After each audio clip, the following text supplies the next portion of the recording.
আকীদায় শিরিক না থাকা, আকীদায় বেদাত না থাকা।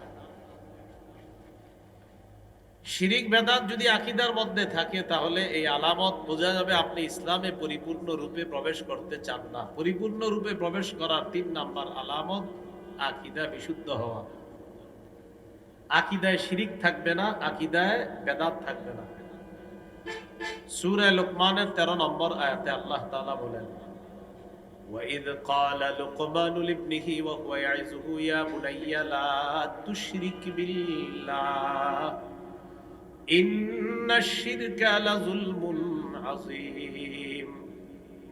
স্মরণ করুন ওই সময়কে যখন লোকমান তার সন্তানকে বললেন, হে প্রিয় সন্তান, তুমি আল্লাহর সাথে শিরিক করো না, শিরিক মহা জুলুম। তুমি আল্লাহর সাথে শিরিক করো না, শিরিক মহা জুলুম। তুমি আল্লাহর সাথে শিরিক করো না।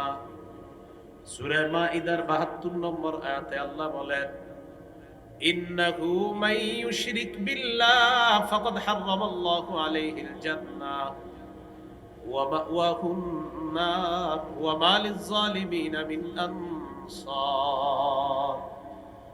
আল্লাহ তাআলা বলেন, যে ব্যক্তি আল্লাহর সাথে শিরিক করে এই অবস্থায় যদি সে মারা যায়, আল্লাহ তার জন্য জান্নাত হারাম করে দেন। ওয়া মাওয়াহুন নার, তার ঠিকানা হলো জাহান্নাম। ওয়া মা লিয-যালিমিনা মিন আনসার, আল্লাহ বলেন জালেমদের কোনো সাহায্যকারী নাই। কোন ব্যক্তি যদি শিরিক অবস্থায় মারা যায়, শিরিক করা অবস্থায় মারা গেছে, তার ঠিকানা জাহান্নাম, আল্লাহ তার জন্য জান্নাত হারাম করে দিবেন। সহিহ বুখারীর বর্ণনা ১২৩৭ নম্বর হাদিস, ১২৩৭। জিবরিল আমিন আসছে রাসূলের কাছে। আসার পর বললেন, বাশশির উম্মাতাকা আন্নাহু মান মাতা মিন উম্মাতিকা লা ইউশরিকু বিল্লাহি শাইআ দাখালাল জান্নাহ। নবী, আপনি আপনার উম্মতকে সুসংবাদ জানায় দেন, আপনার উম্মতের মধ্যে যে ব্যক্তি শিরিক না করে মারা যাবে, আল্লাহ তাআলা আমাকে পাঠিয়েছেন সুসংবাদ দেওয়ার জন্য। শিরিক না করে যদি মারা যায়, ওই ব্যক্তিকে জান্নাতের সুসংবাদ দিয়ে দেন। শর্ত হলো শিরিক না করে মারা যাবে। সহিহ বুখারীর বর্ণনা ৪৪ নম্বর হাদিস। قال رسول الله صلى الله عليه وسلم, নবীজি বলেন, ইয়াখরুজু মিনান নার মান ক্বালা লা ইলাহা ইল্লাল্লাহ ওয়া ফি কলবিহি ওয়াজনু শাঈরাতিন মিন খায়র ওয়া ফি কলবিহি ওয়াজনু বুররাতিন মিন খায়র ওয়া ফি কলবিহি ওয়াজনু যাররাতিন মিন খায়র। কোন ব্যক্তি মারা গেছে, সে এই কথা বলতে বলতে মারা গেছে, লা ইলাহা ইল্লাল্লাহ, এটা বলতে বলতে মারা গেছে। বিভিন্ন অপরাধের কারণে এই লোকটাকে যদি আল্লাহ তাআলা জাহান্নামের মধ্যে দেন, নবীজি বলেন তার অন্তরের মধ্যে সরিষার দানা পরিমাণ ঈমান যদি থাকে, গম পরিমাণ ঈমান, জব পরিমাণ ঈমান যদি তার অন্তরের মধ্যে থাকে, একদিন এই ব্যক্তি জাহান্নাম থেকে বের হয়ে আল্লাহর জান্নাতের মেহমান হয়ে যাবে। সে জাহান্নাম থেকে বের হবে সরিষা পরিমাণ ঈমান থাকার কারণে, গম পরিমাণ ঈমান, জব পরিমাণ ঈমান, এতটুকু ঈমান থাকার কারণে সে জান্নাতে প্রবেশ করবে। আল্লাহ তাআলা শিরিক মুক্ত ভাবে আমাদেরকে দুনিয়া থেকে যাওয়ার তৌফিক দান করেন। রাসূলুল্লাহ সাল্লাল্লাহু আলাইহি সাল্লাম বলেন, আতানি আতিম মির রাব্বি ফাখায়্যারানি বাইনা আইয়ুদখিলা নিসফা উম্মতি আল জান্নাহ ওয়া বাইনা আশ-শাফাআ। নবীজি বলেন, এক ফেরেশতা আমার কাছে আসছে আল্লাহর পক্ষ থেকে, আসার পর আমাকে দুটি বিষয়ের যে কোনো একটি গ্রহণ করার ইচ্ছাধিকার দিয়েছেন। এক নাম্বার আমাকে বলছে, হাবিব, আপনি যদি চান আপনার অর্ধেক উম্মত আপনি জান্নাতে নিতে পারবেন, আর যদি চান আপনি সুপারিশ করতে পারবেন। যদি চান অর্ধেক উম্মত জান্নাতে নিতে পারবেন, যদি চান সুপারিশ করতে পারবেন, তবে দুইটা গ্রহণ করতে পারবেন না, যে কোনো একটা। নবীজি বুদ্ধি করে বললেন, ইখতারতুশ শাফাআ, আমি উম্মতের জন্য সুপারিশ করাটাই গ্রহণ করে নিলাম। আমি সুপারিশ করব। কেন? অর্ধেক উম্মত জান্নাতে নিলে বাকিদের কি হবে? এই জন্য আমি সুপারিশ করাটা গ্রহণ করে নিলাম, আমি সুপারিশ করব, তবে ওয়াহিয়া লিমান লা ইউশরিকু বিল্লাহি শাইআ, আমার সুপারিশ তারাই পাবে যারা আল্লাহর সাথে শিরিক করে না। রাসূলুল্লাহ সাল্লাল্লাহু আলাইহি সাল্লাম বলেন, আমার সুপারিশ পাবে শুধু তারা যারা শিরিক করবে না আল্লাহর সাথে, তারাই শুধু আমার সুপারিশ পাবে, আর কেউ আমার সুপারিশ পাবে না। এই জন্য শিরিক না করে, শিরিক করে যদি আমরা এই আকীদা নিয়ে মারা যাই, তাহলে কিন্তু জান্নাত পাওয়ার আশা করা যায় না। আল্লাহ বুঝার তৌফিক দান করেন। তো আকীদার মধ্যে শিরিক না রাখা, আকীদার মধ্যে বেদাত না রাখা। সহিহ বুখারীর বর্ণনা 2697 নম্বর হাদিস, 2697। عن عائشة الصديقة رضي الله تعالى عنها قالت قال رسول الله صلى الله عليه وسلم من أحدث في أمرنا هذا ما ليس فيه فهو رد। নবীজি বলেন, আমাদের ইসলামী শরীয়তের মধ্যে ইবাদতের নামে যদি কেউ নতুন কিছু আবিষ্কার করে, এটা প্রত্যাখ্যান করা হবে। ফাহুয়া রাদ্দুন, এটা বেদাত, এটা প্রত্যাখ্যান করা হবে। ইসলামের মধ্যে নতুন কিছু আবিষ্কার, এটা হলো বেদাত, বেদাত প্রত্যাখ্যান করা হবে। বেদাত কাকে বলে? ইসলামের মধ্যে ইবাদতের নামে নতুন কিছু চালু করা, আবিষ্কার করা, এটাকে বলা হয় বেদাত। ইমাম মালিক রহমতুল্লাহি আলাইহি বলেন, মানি বিদাআ ফিল ইসলামি বিদআতান ইয়ারাহা হাসানা ফাকাদ জামা আন্না মুহাম্মাদান খানা রিসালা। ইমাম মালিক বলেন, কেউ যদি ইসলামের মধ্যে বেদাত সৃষ্টি করে আর সে যদি এটাকে উত্তম মনে করে, সে কেমন যেন, ইমাম মালিক বলেন, কেউ যদি ইসলামের মধ্যে বেদাত সৃষ্টি করে আর এটাকে যদি সে উত্তম মনে করে, সে কেমন যেন এই দাবি করে যে মুহাম্মদ সাল্লাল্লাহু আলাইহি সাল্লাম তার দায়িত্ব পালনে ত্রুটি করে গিয়েছে, এই জন্য সে আসছে ইসলামকে পরিপূর্ণ করতে। বলেন নাউজুবিল্লাহ। আমাদের নবী কি দিন পূর্ণ রেখে গেছে না অপূর্ণ?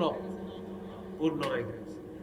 সূরা মাইদার 3 নম্বর আয়াতে আল্লাহ বলেন, আল-ইয়াউমা আকমালতু লাকুম দীনাকুম, আজ আমি তোমাদের জন্য তোমাদের দিন পূর্ণাঙ্গ করে দিলাম। তাহলে দিন পূর্ণাঙ্গ, এই পূর্ণাঙ্গ দিনের মধ্যে ইবাদতের নামে নতুন কিছু আবিষ্কার, এটা প্রত্যাখ্যান করা হবে, এটা বেদাত। এই বেদাত গ্রহণযোগ্য না। আল্লাহ আমাদেরকে বেদাত থেকে হেফাজত করেন। সহিহ বুখারীর বর্ণনা 6583 6584 নম্বর হাদিস। এই হাদিসের মধ্যে আছে, قال رسول الله صلى الله عليه وسلم انا فرطكم على الحوض। নবীজি বলেন, কিয়ামতের ময়দানে আমি হাউজের পারে আগে আগে চলে যাব তোমাদেরকে হাউজে কাউসারের পানি পান করানোর জন্য। মান মাররা আলাইয়া শারিবা ওয়া মান শারিবা লাম ইয়াজমা আবাদা। নবীজি বলেন, কেউ যদি আমার সামনে দিয়ে অতিক্রম করে সে হাউজে কাউসারের পানি পান করবে। আল্লাহ নবী বলেন, কেউ যদি একবার কাউসারের পানি পান করে লাম ইয়াজমা আবাদা, সে আর কখনো পিপাসার্ত হবে না। তো এই অবস্থা চলতে থাকবে। সুম্মা লা ইয়ারিদান্না আলাইয়া আকওয়াম আ'রিফুহুম ওয়া ইয়া'রিফুনানি। নবীজি বলেন, এরপর আমার সামনে একদল মানুষ আসবে যাদেরকে আমি চিনবো, তারাও আমাকে চিনবে। নিয়ম অনুযায়ী আমি তাদেরকে কাউসারের পানি পান করাবো। ওই মুহূর্তে ইউহালু বাইনি ওয়া বাইনাহুম, আমার সামনে আর তাদের সামনে প্রতিবন্ধকতা সৃষ্টি করা হবে। আমি বলবো, ইয়া রব্বি ইন্নাহুম মিন্নি, আল্লাহ তারা তো আমার উম্মত, আমার উম্মতকে কি আমি পানি পান করাবো না? আল্লাহর পক্ষ থেকে জবাব দেওয়া হবে, ইন্নাকা লা তাদরি মা আহদাসু বা'দাকা। নবী, আপনি জানেন না, আপনি দুনিয়া থেকে চলে আসার পর তারা কত বেদাত চালু করেছে, এটা আপনার জানা নাই। কত নতুন নতুন বেদাত চালু করেছে, আবিষ্কার করেছে, হাবিব আপনার জানা নাই। এই বেদাতের কারণে আজকে তাদেরকে আপনি কাউসারের পানি পান করাতে পারবেন না। তখন নবী বললেন, সুহকান সুহকান লিমান গায়্যারা বা'দি। যারা আমার পর আমার ইসলাম, আমি রেখে আসা পূর্ণাঙ্গ দ্বীনকে পরিবর্তন করে দিয়েছে, আমার সামনে থেকে দূর হও, দূর হও, আমি তোমাদের চেহারাটাও দেখতে চাই না। তাহলে বেদাতি যারা, তাদেরকে নবী কাউসারের পানি পান করাবেন না। তাদের চেহারাও রাসূল সাল্লাল্লাহু আলাইহি সাল্লাম দেখতে চায় না। যারা কোনো বেদাতিকে আশ্রয় দেয়, প্রশ্রয় দেয়, তাদের উপর আল্লাহর অভিশাপ, ফেরেশতাদের অভিশাপ, সকল মানুষের অভিশাপ। সহিহ বুখারীর বর্ণনা 3172 নম্বর হাদিস। قال رسول الله صلى الله عليه وسلم من أحدث فيها حدثا أو آوى محدثا। কেউ নিজে যদি বেদাত করে অথবা কোনো বেদাতিকে আশ্রয় দেয়, আপনি আপনার জায়গা ছেড়ে দিলেন বেদাতিকে আস্তানা বানানোর জন্য, রাসূলুল্লাহ সাল্লাল্লাহু আলাইহি সাল্লাম বলেন আলাইহি লানাতুল্লাহ ওয়াল মালাইকাতি ওয়ান নাসি আজমাইন, তার উপর আল্লাহর অভিশাপ, ফেরেশতাদের অভিশাপ, সকল মানুষের অভিশাপ, নাউযুবিল্লাহ। যে ব্যক্তি কোনো বেদাতিকে আশ্রয় দেয়, নিজে বেদাত করে অথবা কোনো বেদাতিকে আশ্রয় প্রশ্রয় দেয়, তার উপর আল্লাহর অভিশাপ, ফেরেশতাদের অভিশাপ, সকল মানুষের অভিশাপ। কেউ যদি বেদাতগিরি করে অথবা কোনো বেদাতিকে আশ্রয় দেয়, তার উপর আল্লাহর অভিশাপ, ফেরেশতাদের অভিশাপ, সকল মানুষের অভিশাপ। আল্লাহ আমাদেরকে বেদাত থেকে হেফাজত করেন। তাহলে শিরকি আকীদা রাখা যাবে না, বেদাতি কাজ করা যাবে না। আমাদের বাংলাদেশে কবর কেন্দ্রিক কিছু বেদাত হয়, এই বেদাত কেন্দ্র করে মানুষ শিরিক পর্যন্ত করে, ঠিক না? قال رسول الله صلى الله عليه وسلم إياكم والغلو فإنه أهلك من كان قبلكم الغلو في الدين। নবীজি বলেন, তোমরা ধর্মের ব্যাপারে বাড়াবাড়ি করা থেকে বাঁচো। তোমাদের পূর্ববর্তী জাতি ধর্মের ব্যাপারে বাড়াবাড়ি করার কারণে তারা পথভ্রষ্ট হয়ে গিয়েছে, তারা ধ্বংস হয়ে গেছে। তোমরা বাড়াবাড়ি করা থেকে বাঁচো, ধর্মের ব্যাপারে তোমরা বাড়াবাড়ি করা থেকে বাঁচো। তো আমাদের দেশে কবর কেন্দ্রিক, মাজার কেন্দ্রিক বেদাত হয়। এই বেদাত এক পর্যন্ত শিরিক পর্যন্ত পৌঁছে যায়। বেদাত করতে করতে আবেগে মাজারে সেজদা দিলে, কবরে সেজদা দিলে সব শেষ হয়ে যাবে। আল্লাহর কাছে চাইতে চাইতে কবরে যদি চায়, ঈমান নাই, ঈমান শেষ হয়ে যাবে। সূরা শুরা 49-50 নম্বর আয়াতে আল্লাহ বলেন, লিল্লাহি মুলকুস সামাওয়াতি ওয়াল আরদ ইয়াখলুকু মা ইয়াশা ইয়াহাবু লিমান ইয়াশাউ ইনাসা ওয়া ইয়াহাবু লিমান ইয়াশাউ যুকুর। আল্লাহ বলেন, আসমান জমিনের রাজত্ব আল্লাহর। তিনি যাকে চান তাকে কন্যা সন্তান দান করেন, যাকে চান তাকে ছেলে সন্তান দান করেন। আও ইউযাউযুহুম যুকরানা ওয়া ইনাসা, তিনি যাকে ইচ্ছা তাকে ছেলে মেয়ে উভয়টা দান করেন। ওয়ায়াজআলু মান ইয়াশাউ আকিমা, তিনি যাকে চান ছেলেও দেন না, মেয়েও দেন না, তাকে বন্ধা বানান। বলেন তো, ছেলে মেয়ে দেওয়ার মালিক কে? ছেলেও হবে না, মেয়েও হবে না, নারীটা বন্ধা থাকবে, এই ক্ষমতাও কার? এখন আপনি বাজারে গিয়ে চাইলেন আমার সন্তান লাগবে, এটা শিরিক হয়ে যাবে, কারণ সন্তান দেওয়ার মালিক একমাত্র আল্লাহ। শিরিক করা যাবে না। সহিহ বুখারীর বর্ণনা 435 নম্বর হাদিস। লাম্মা নুজিলা বিরাসূলিল্লাহি সাল্লাল্লাহু আলাইহি ওয়াসাল্লাম, যেদিন আল্লাহ রাসূলের ইন্তেকাল হবে, মুমূর্ষ অবস্থা যেদিন, সেদিন কি করলেন? তফিকা ইয়াতরাহু খাবিসাতান আলা ওয়াজহিহি, নবী একটা কাপড় দিয়ে তার চেহারা মোবারক ঢাকলেন। ফাইদা তাম্মা, নবীর যখন প্রাণটা বের হবে, কাশাফাহা আন ওয়াজহিহি, তখন কাপড়টা তার চেহারা থেকে সরাইলেন। কাপড় তার চেহারা থেকে সরানোর পর আল্লাহ নবী বললেন, লানাতুল্লাহি আলাল ইয়াহুদি ওয়ান নাসারা, নবী বলেন ইহুদিদের উপর আল্লাহর অভিশাপ, খ্রিস্টানদের উপর আল্লাহর অভিশাপ। ইত্তাখাযু কুবুর আমবিয়াইহিম মাসাজিদা, ইহুদিরা তাদের নবীদের কবরকে সিজদার স্থান বানিয়েছে, খ্রিস্টানরা তাদের নবীদের কবরকে সিজদার স্থান বানিয়েছে। ইহুদিদের উপর আল্লাহর অভিশাপ, খ্রিস্টানদের উপর আল্লাহর অভিশাপ। ইউহাদ্দিরু মা সানাউ, আল্লাহ নবী তাদেরকে নিষেধ করে দিচ্ছেন, সতর্ক করে দিচ্ছেন, আমি ইন্তেকালের পর ইহুদি খ্রিস্টানদের মতো আমার কবরকে কেন্দ্র করে সিজদার স্থান বানাবা না। তাহলে নবীর কবরকে সিজদার স্থান বানানো শিরিক, গুনাহ, হারাম। দুনিয়ার অন্য কোন পীর, গাউস, কুতুব, আউলিয়া তাদের কবরকে যদি সেজদার স্থান বানানো হয়, এটাও শিরিক, এটা হারাম। এই শিরিকে যারা যাবে, এই অবস্থায় যদি মৃত্যু হয়, তাহলে জান্নাত হারাম হয়ে যাবে। নাউজুবিল্লাহ। সহিহ মুসলিমের হাদিস 1175 নম্বর হাদিস, মাদ্রাসা পাঠ্যপুস্তক অনুসারে 532 নম্বর হাদিস।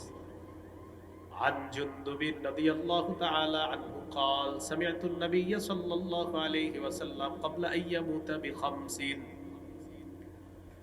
আমি রাসূলুল্লাহ সাল্লাল্লাহু আলাইহি সাল্লামকে তার ইন্তেকালের 5 দিন আগে বলতে শুনছি, আলা ওয়া ইন্না মান কানা ক্বাবলাকুম ইত্তাখাযু কুবুর আমবিয়াইহিম ওয়া সালিহিহিম মাসাজিদা।